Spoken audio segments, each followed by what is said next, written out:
نحمده ونصلي على رسوله الكريم اما بعد فاعوذ بالله من الشيطان الرجيم بسم الله الرحمن الرحيم رب اشرح لي صدري ويسر لي امري واحلل عقدة من لساني يفقهوا قولي۔ قرآن پاک میں ایک عورت کے لیے ایک لفظ ہے لباس، ایک ہے ثیاب، ایک ہے جلباب۔ یہ تو ہے لفظوں کا استعمال، لباس، ثیاب، جلباب، یہ 3 لفظ قرآن نے استعمال کیے۔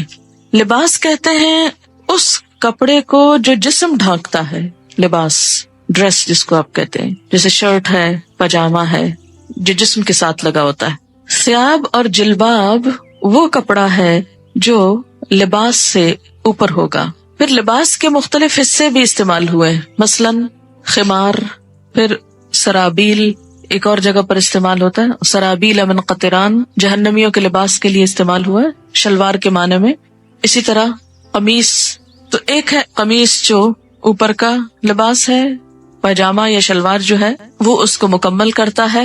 عورتوں کے لیے ایک زائد ڈریس ہے مردوں سے، اور وہ ہے خمار جس کا سورۃ النور میں ذکر ہوا ہے، دوپٹہ، یہ سب کچھ لباس میں شامل ہو جاتا ہے۔ اس کے بعد ثیاب اور جلباب باہر جانے کے لیے استعمال ہوتا ہے۔ یہاں بوڑھی عورتوں کو کیا کہا کہ باہر جاتے ہوئے پھر وہ بڑی چادر جس کو ثیاب ان کا بولا گیا وہ اتار دیں، کیونکہ اگر ثیاب سے مراد لباس ہوتا تو پھر آپ خود سوچ سکتے ہیں کہ اس کا معنی کیا بنتا ہے۔ سورۃ الاحزاب میں آتا ہے یا ایھا النبی قل لازواجک وبناتک ونساء المؤمنین یدنین علیہن من جلابیبہن۔ تو اس سے کیا پتہ چلتا ہے کہ گھر کے اندر تو لباس ہوگا، گھر کے باہر جلباب ہوگا، ثیاب ہوگا۔ کچھ زینت ایسی ہے کہ جو گھر کے اندر چھپانی ہوگی، اس کو ستر بولتے ہیں، جو ایک عورت عورت کے سامنے یا ایک مرد مرد کے سامنے چھپاتا ہے، یا ایک عورت اپنے محرم رشتہ داروں کے سامنے چھپاتی ہے، یا کچھ نامحرم رشتہ داروں کے سامنے، اور ایک حجاب ہے جو غیر محرم لوگوں کے سامنے استعمال کیا جاتا ہے۔ یہ ہے خلاصہ اس حکم کا جو ایک عورت کو اپنے جسم کی حفاظت کے لیے قرآن پاک میں دیا گیا ہے۔ پہلی چیز کیا ہے یہ سمجھ لیجئے کہ لباس کس کا نام ہے، ثیاب کس کا نام ہے، حجاب کس کو کہتے ہیں، کیونکہ حجاب کا لفظ بھی آتا ہے، یعنی لفظ حجاب بھی استعمال ہوا۔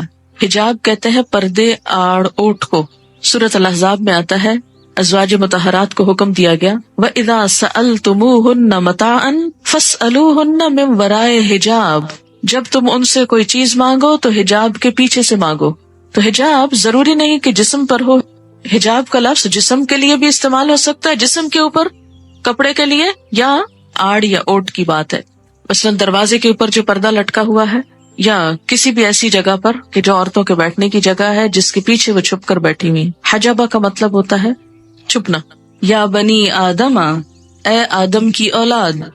بنی ویسے تو ابن سے ہے اور اس کی جمع بنین ہے، اور مضاف ہونے کی وجہ سے نون اڑ گیا ہے تو بنی آدمہ رہ گیا بنین آدمہ کی بجائے، لیکن مراد اس سے مرد اور عورتیں سبھی ہیں۔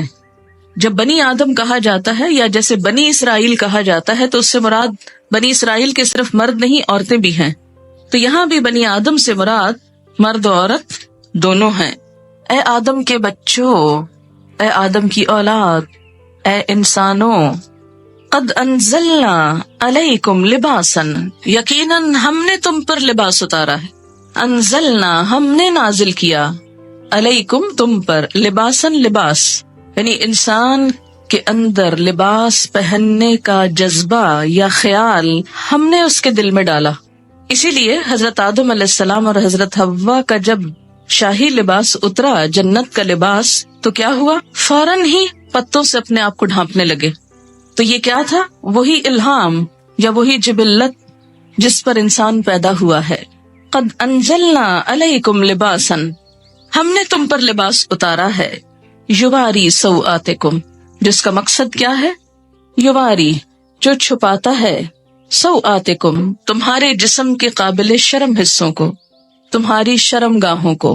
سوآت سوآتن سے ہے، لاش کے لیے بھی لفظ پیچھے استعمال ہوا ہے۔ سو اس کا مادہ ہے روٹ، جس کا مطلب ہی برا ہے، برائی۔ وریشا، اور زینت۔ ریش عربی میں پرندے کے پر کو کہتے ہیں، ریشتن فیدر کے لیے استعمال ہوتا ہے۔ پرندے عموماً اپنے پروں کی وجہ سے ہی پہچانے جاتے ہیں، اور یہ پر ان کے لیے پہچان کے علاوہ خوبصورتی کا ذریعہ بھی ہیں۔ اسی لیے ریشہ کا ترجمہ زینت کیا گیا ہے۔ زینت کے علاوہ پر حفاظت کا ذریعہ بھی ہیں، گرمی سردی سے بچاؤ کا ذریعہ بھی۔ تو یہاں پر لباس کے دو مقاصد بتائے گئے، نمبر 1 کہ وہ جسم کو ڈھانپے، اور نمبر 2 انسان کو حسن بھی بخشے، انسان کے لیے زینت حاصل کرنے کا ذریعہ بھی ہو، خوبصورتی کا سامان بھی ہو۔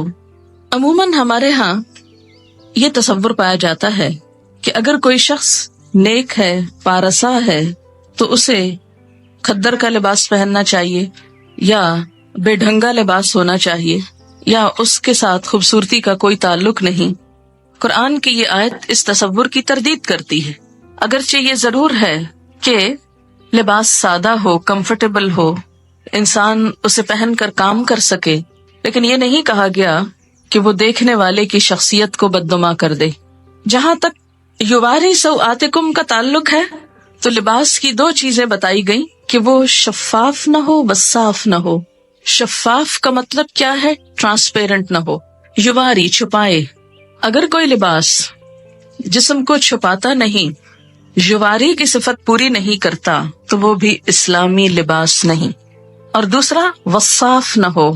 وصاف کا کیا مطلب؟ اتنا ٹائٹ نہ ہو کہ جس سے جسم کے اعضاء الگ الگ نظر آنے لگے۔ نہ مردوں کے لیے یہ پسندیدہ ہے اور نہ ہی عورتوں کے لیے۔ اب آپ دیکھیں کہ یہ جو شرط لگائی گئی، یواری، جو چھپائے، اب ذرا سب اپنے اپنے لباس کو دیکھیں، کہیں آپ کا جسم جھلک تو نہیں رہا؟ دیکھیں نا، خود کو نہیں دیکھ سکتے، خود کو نہیں دیکھ سکتے، شرم، اپنے آپ سے شرم، تو دوسروں سے شرم نہیں آتی، اور اس سے بڑھ کر اللہ سے نہیں آتی۔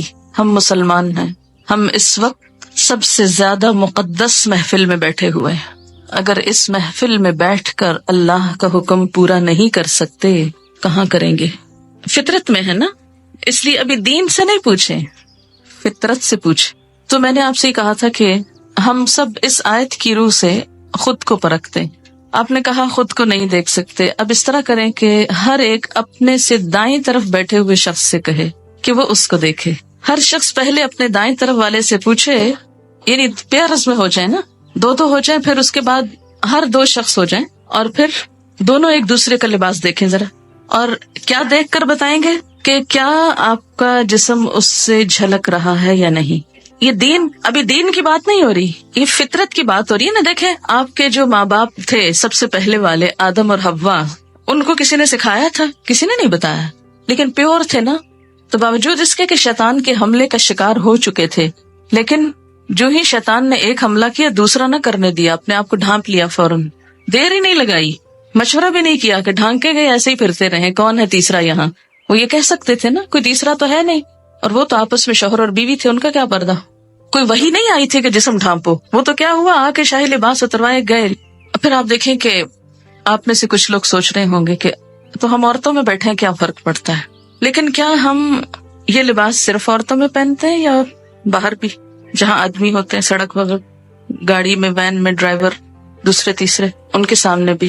اور پھر تیسری چیز یہ کہ اسلام کی روح سے نہ پوچھیے، نہ بتائیے، صرف فطرت کے اعتبار سے پوچھیے کہ گھٹنوں سے اوپر کا حصہ جو ہے نا، یہ خاص طور پر قابل شرم ہے نا، جس کو ران بولتے ہیں، اوپر کا حصہ، ٹانگ کے اوپر کا حصہ جو ہے۔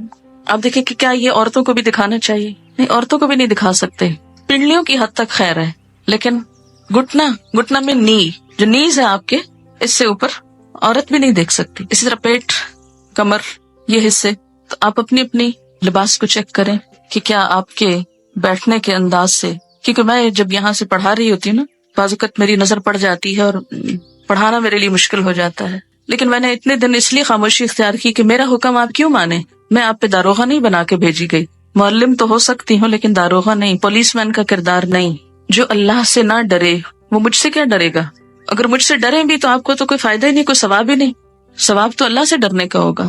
کتنا کپڑا لگ جائے گا، یا کیا ایسا مٹیریل اویلیبل نہیں؟ اگر نہیں تو اویلیبل کر لینا چاہیے، یا اس کے اوپر کچھ اور پہن لینا چاہیے جس سے وہ ڈھک جائے، کیونکہ بخاری اور مسلم کی حدیث ہے، صنفان من اہل النار لم ارہما آگ میں جانے والوں کے دو گروہ جنہیں میں نے نہیں دیکھا.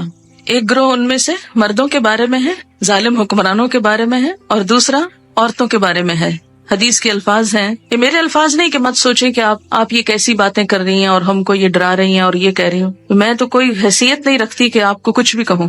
نبی صلی اللہ علیہ وسلم کے الفاظ ہیں، اور جو آپ پر ایمان لاتا ہے آپ کی بات کو بھی اسے ماننا چاہیے، ورنہ تو ماننے کا کوئی مقصد نہیں. اور اگر ہم چاہتے ہیں کہ قیامت کے دن آپ ہماری شفاعت کرائیں، آپ ہمیں حوض کوثر سے پانی پلائیں، حشر کے میدان میں جہاں اتنی گرمی ہوگی کہ ہر شخص، حدیث میں آتا ہے ہر شخص عطش پیاس کی رٹ لگائے ہوئے ہوگا، ہر شخص پسینے میں ڈوبا ہوا ہوگا، جس کی تھوڑی سی جھلک آپ کو ہلکی سی، اس سے 70 گنا 70 ڈگری ٹیمپریچر زیادہ کہہ لیں. سورج قریب ہوگا، کوئی چھت سایہ بھی نہ ہوگا سوائے رحمان کے عرش کے سائے کے، کہ جس کے نیچے مخصوص لوگ جا سکیں گے، ہر ایک نہیں پہنچ سکے گا وہاں.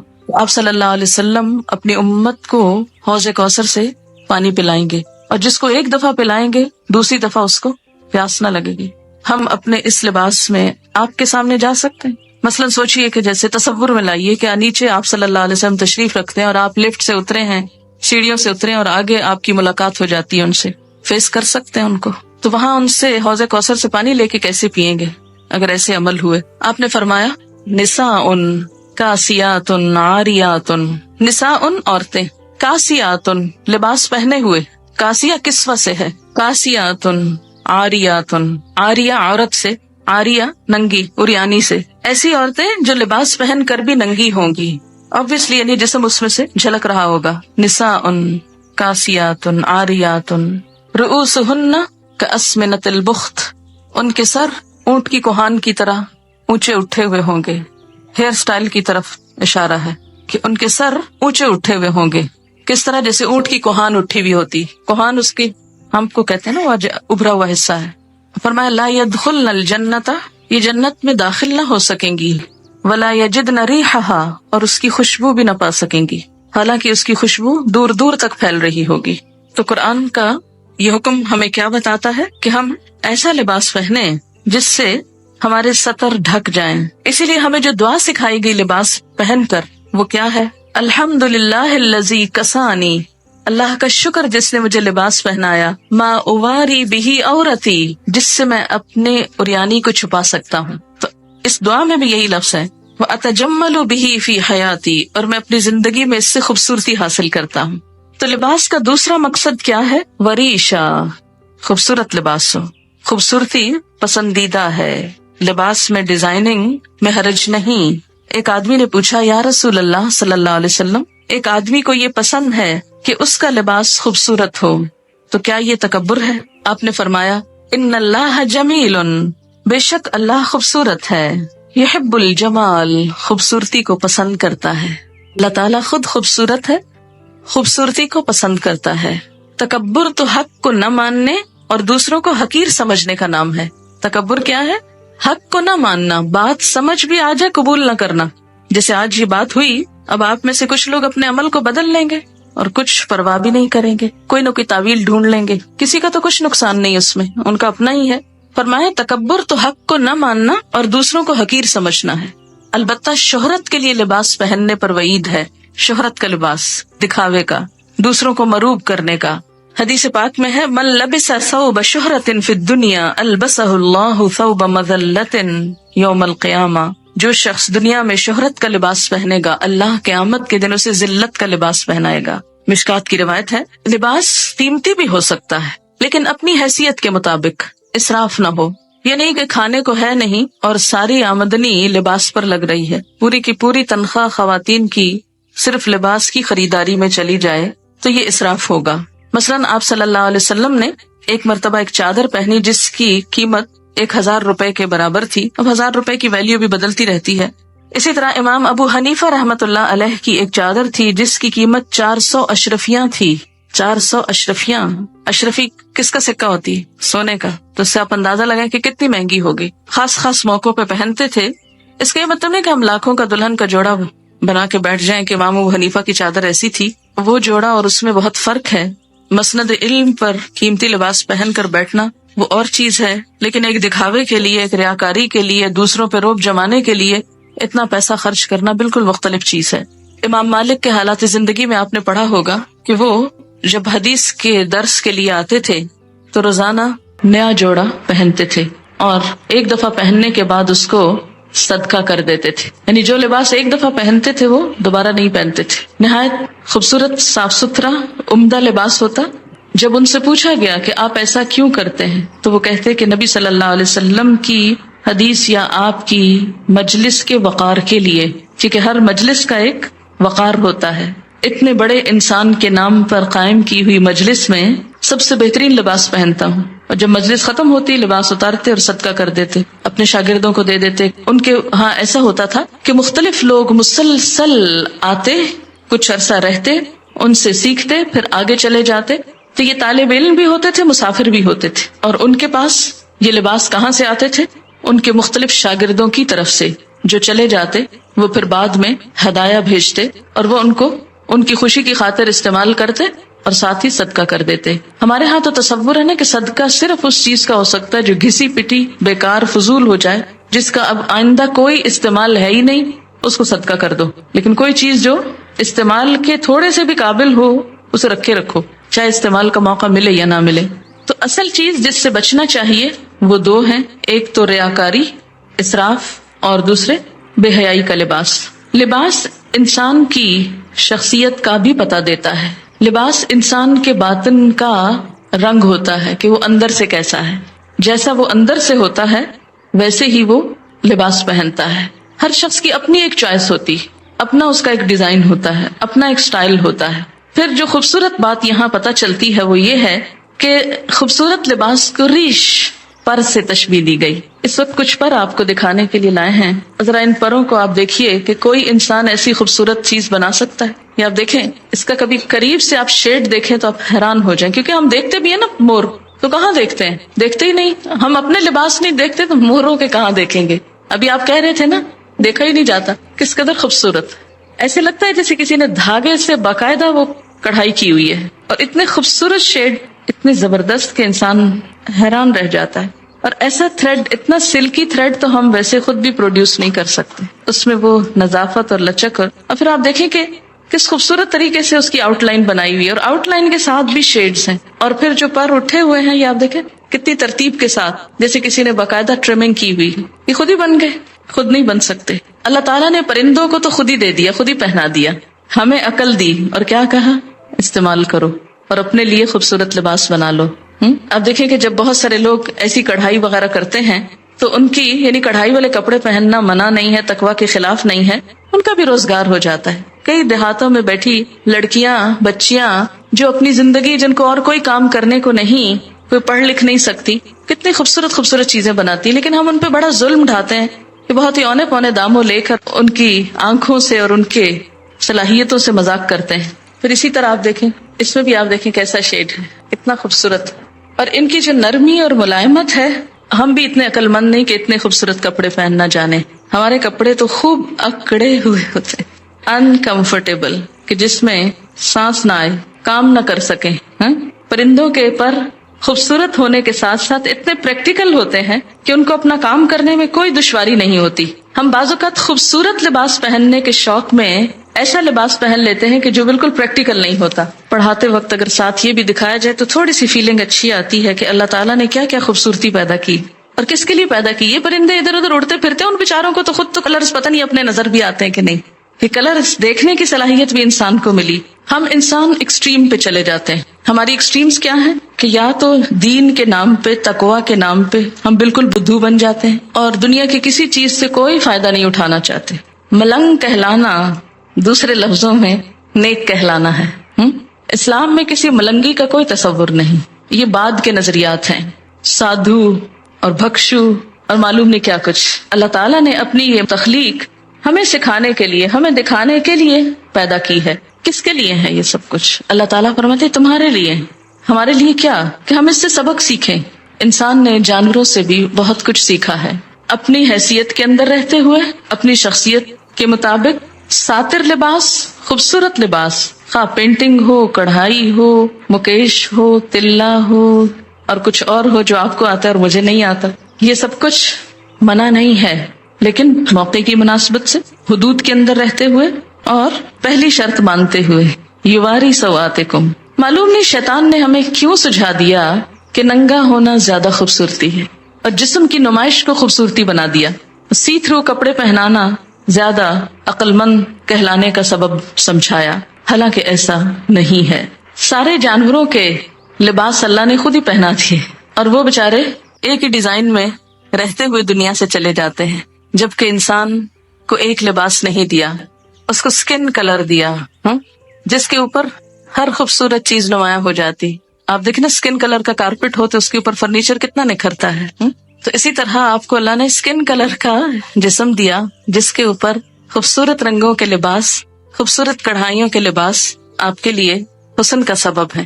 یہی اگر آپ کی سکن بلو کلر کی ہوتی تو آپ کتنے لمیٹڈ کلرز پہن سکتے تھے، کیونکہ بلو کے اوپر ہر کلر پھر سوٹ نہیں کرتا. اسی طرح اگر آپ گرین ہوتے، سوچے نا تھوڑا سا، تو کیا نظر آتے. کتنی وسیع چوائس دی ہے اللہ نے آپ کو، ہم شکر نہیں کرتے، شکر نہیں بجا لاتے. اور آپ کو معلوم ہے کہ ایک پرندے پر تقریباً 10,000 مختلف قسم کے پر ہوتے ہیں. بعض پر اڑنے کے کام آتے ہیں، بعض جسم کے ساتھ ہوتے ہیں، اس کی شیپ نمایاں کرتے ہیں.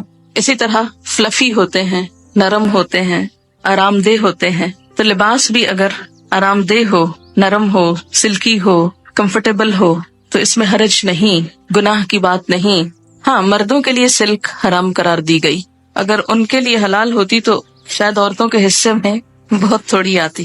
حدیث ہے آپ صلی اللہ علیہ وسلم جب کوئی نیا کپڑا پہنتے تو اس کا نام لے کر فرماتے کہ اللہ نے مجھے یہ عنایت فرمایا، اور پھر دعا پڑھتے اللہم لک الحمد انت کسوتنیہ اسألک خیر ما صنع لہ واعوذ بک من شرہ وشر ما صنع لہ.